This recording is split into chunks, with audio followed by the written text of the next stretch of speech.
जब दुनिया के बड़े बड़े देश अपनी अत्याधुनिक तकनीक और इंजीनियरिंग ताकत के दम पर नए रिकॉर्ड बना रहे हैं, उसी दौर में भारत ने भी एक ऐसा कारनामा कर दिखाया है जो देश की बढ़ती तकनीकी क्षमता की तस्वीर पेश करता है। दरअसल कोलकाता मेट्रो की पर्पल लाइन ने अंडरग्राउंड टनलिंग के पहले चरण में बड़ी कामयाबी हासिल कर ली है।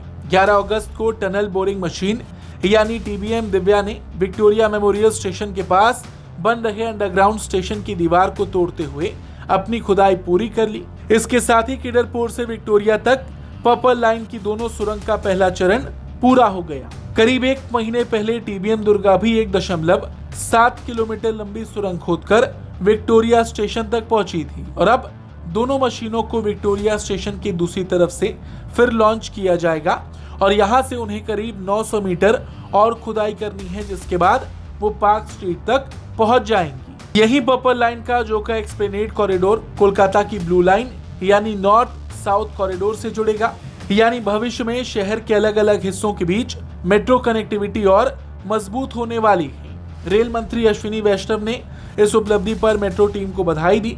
उन्होंने सोशल मीडिया प्लेटफॉर्म एक्स पर कहा कि टीबीएम दिव्या ने पर्पल लाइन में सफल ब्रेक थ्रू किया है और देखा भी जाए तो करीब 600 टन वजन वाली इन मशीन्स के लिए ये एक बड़ा पड़ाव है। लेकिन कोलकाता में चुनौती सिर्फ सुरंग खोदने की नहीं थी। इस लाइन को घनी आबादी वाले इलाके और कई पुराने ऐतिहासिक ढांचों के नीचे से गुजरना था। टीबीएम को आरसीटीसी, सेंट स्टीफेंस चर्च और टर्फ व्यू जैसी इमारतों के नीचे से गुजरना पड़ा।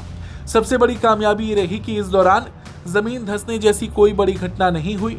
ऊपर सड़क पर ट्रैफिक चलता रहा, लोग अपनी रोजमर्रा की गतिविधियां करते रहे और जमीन के नीचे विशाल मशीनें लगातार अपना काम करती रही। कोलकाता मेट्रो के मुताबिक पूरा जोका एक्सप्लेनेड कॉरिडोर करीब 14 किलोमीटर लंबा होगा। फिलहाल जोका से मेजर हाट तक करीब 8 किलोमीटर का हिस्सा एलिवेटेड है। इसके आगे मोमिनपुर से एस्प्लेनेड तक लगभग 5 किलोमीटर तक का हिस्सा भूमिगत बनाया जा रहा है। वहीं अधिकारियों ने पूरे कॉरिडोर को दिसंबर 2029 तक चालू करने का लक्ष्य रखा है। इसके पूरा होने के बाद कोलकाता के केंद्रीय कारोबारी इलाकों तक पहुंच आसान होगी और शहर की मेट्रो नेटवर्क को बड़ा फायदा मिलेगा।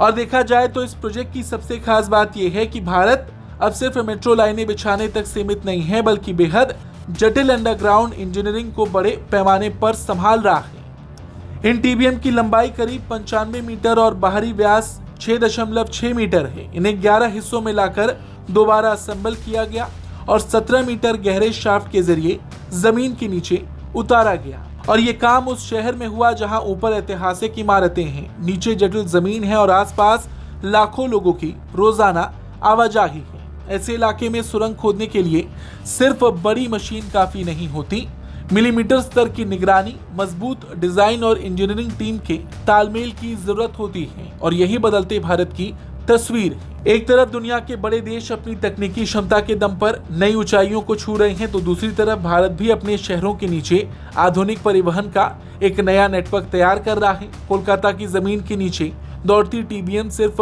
मिट्टी नहीं काट रही, वो उस भारत के लिए रास्ता बना रही है जो अब दुनिया की आधुनिक इंजीनियरिंग ताकतों के साथ कदम मिलाकर चलने की तैयारी कर चुका है। Bureau report, Bharat.